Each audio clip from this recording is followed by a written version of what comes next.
Hello, you Minutes of Malt meetings.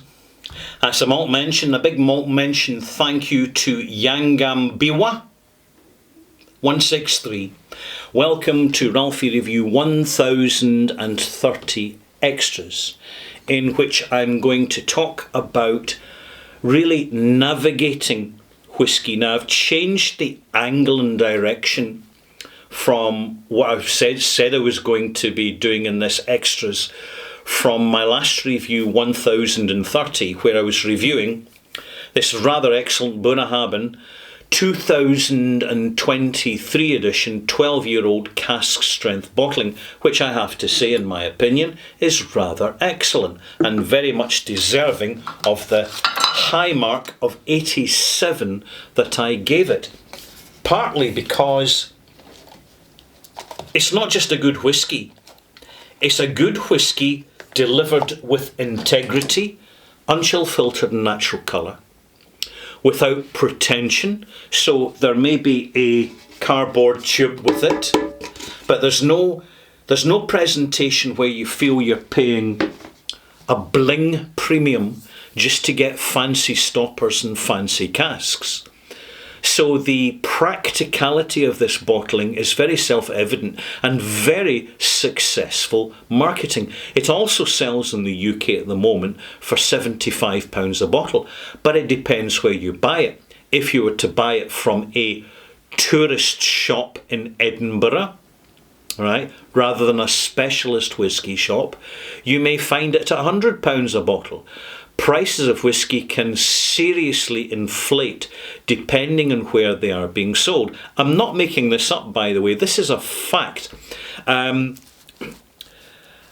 visitor to Scotland bought a bottle of whisky in Edinburgh on the Royal Mile, then came through to Glasgow and went into a specialist whisky shop and saw exactly the same bottle for half the price.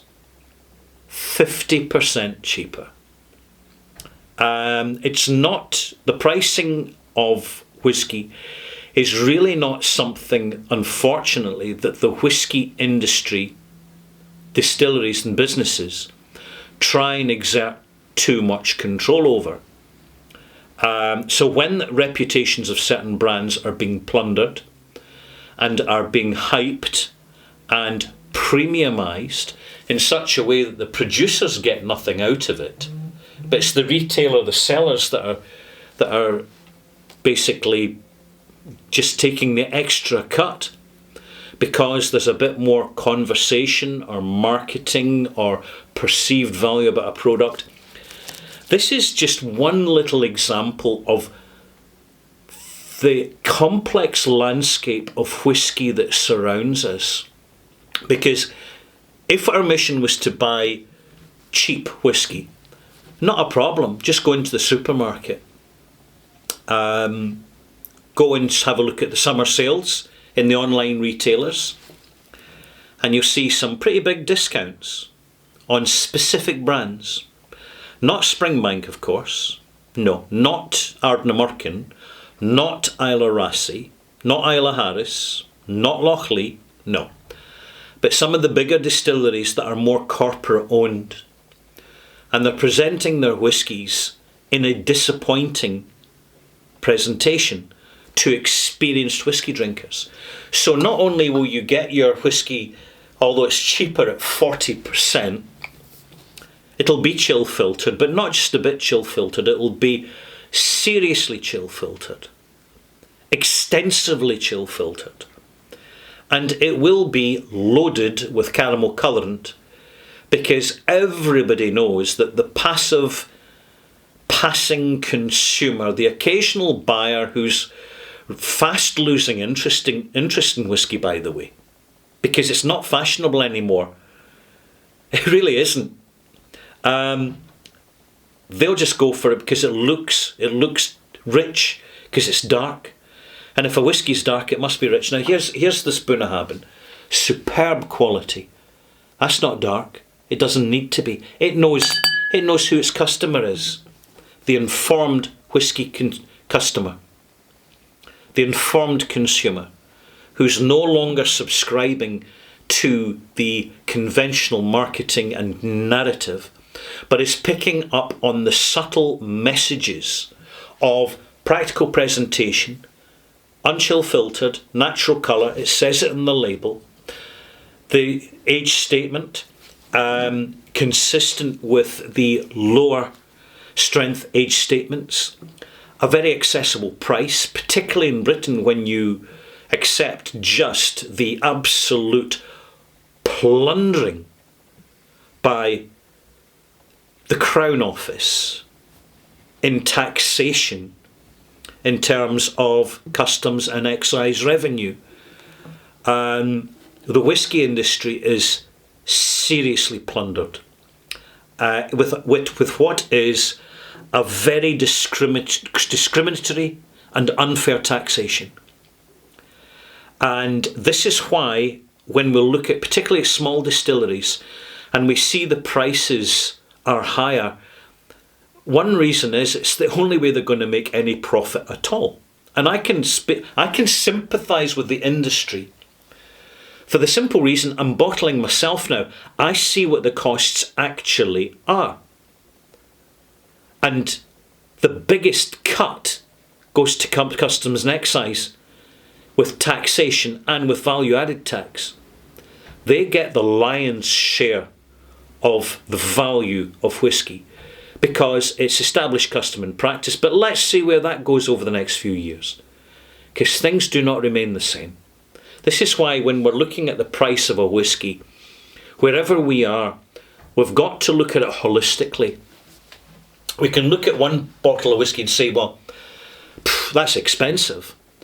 But if it's single cask or small batch, high strength, unchill filtered, natural colour, where there's investment been going into the casks, active investment for active casks to actively mature the whisky, that is actually a significant additional expense to the producer. The cost of barrels is only getting dearer. Everything's getting dearer. And therefore, as I mentioned briefly in my last review, what we have to think now is slowing down our purchasing to focus on spending a bit more for better quality and simply buying fewer bottles. Because we're all in a budget. I'm lucky. I'm very lucky. Because you give me my budget. Particularly my Patreon subscribers, which is why they get so much additional content and the live streams every month. Because that's what keeps me independent, and it keeps me free from actually having to get too close to the distillery and then inevitably getting compromised, which is what would happen. I'm as close as I ever can be and ever will be right now, because I'm supporting distilleries like Springbank and Ardnamurchan, and I support distilleries, the small new distilleries like Raasay and Lochleigh. I give them a lot of time and a lot of attention, and Glenweavis and Wolfburn and Lindoris. I'm planning to review towards the end of the year in 2024 more of these new distilleries, for a simple reason: they'll all be a little bit older, and I know they'll be all bringing stuff out, interesting stuff out for the end of the year, which is the most important part of the financial trading, is October, November, December. Globally, most important part of the year. This is why we have a wee budget, a battle fund, to go out and battle our way to some good bottlings. Particularly at that time of year, and also in summertime, we're looking for the independent bottlings. In the knowledge that whichever bottle you go to, some of the bottlings will not be good, but others will be very good. How do we find out what is the best and separate them from the rest? We have to take time, invest in time, invest in keeping a record book of what people are talking about. What are people, particularly online, in the Discord channels or the Reddit channels. What are people actually enthusing about? Because this is one reason, I don't know if you've noticed this, but good whiskies, particularly in small batches, are selling a lot faster than they used to, because they're being found a lot quicker, not by experts, not by marketing, but by the online whisky community collectively and holistically. And this is the landscape now. It's navigating that landscape. It's seeing a bottle for sale and saying, whoa, before we go any further, let's open the search engine and just do a search for the details. What is the consensus? Now, we're not looking for one person's opinion. We're looking for collective opinions. And bear in mind that if it's a small batch bottling, it's not going to be around for too long. But if you miss it, don't worry. There'll be another one along later in the year. And sometimes some of the best gems are found where there's no conversation at all, because it's not single malt. It's blended malt. Or perhaps it's grain whisky. Or perhaps it's rum. And it just pops up from the same independent bottlers who are independent bottling whisky. But then I put it to you this way, and this is the knowledge. This is important for me to give you knowledge. It is a regular pattern with Scotch single malt independent bottlers that when they buy casks of rum, they decant them, if necessary, into ex-whisky casks.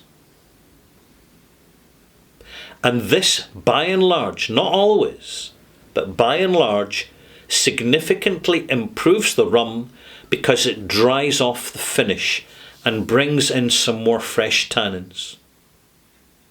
It's what happens. Any other advice I'd like to give? Yes. Take stock of what you've got. We're all collecting different bottles of whisky. We're not going out and buying repeat purchase of the same bottling, because our palates are much more open to diversification of experience than they ever used to be. Therefore, prepare as you get experience with the diversification within single malts, is extend it further into some bourbons, and I tend to recommend the bottled in bond. Don't buy the bourbons that the drinkers or bourbon collectors are paying big premiums for, because frankly, it's very rarely that they're actually worth it. It's just super fashionable. So you're looking for the humble bottlings that tend to get overlooked. Look out for bottled in bond. That's what you're looking out for. In rum, you're looking out for some of these small batch, unpretentious bottlings which have got to be over 40%. The majority of rum is bottled at 40%, even 38%. If you see anything under 40%, don't even touch it. Do not waste your money, no matter how good a value appears to be. You're really looking for 45% plus. You will find yourself gravitating very quickly as a whisky drinker to some of the better value official bottlings from some distilleries in the Caribbean, to independent bottlings from whisky independent bottlers. Independent bottlings of rum, to be honest, in my opinion, is where a lot of the magic is at the moment. All you have to do is find them and make sure you don't pay too much of a premium for them. Single cask rums are so few and far between. We're now in the age, particularly in Europe, of companies specialising in not bottling whisky but bottling rum instead. Compagnie des Indes is a good example, the French company, who do by and large a pretty good job and have got a lovely consistent label. Better than my labels, my bottlings, that's for sure. I'm sure I've got some bottlings here somewhere. Anyway, I don't want to get distracted, but I think that's enough commentary for one video. I'll develop this theme a little bit further.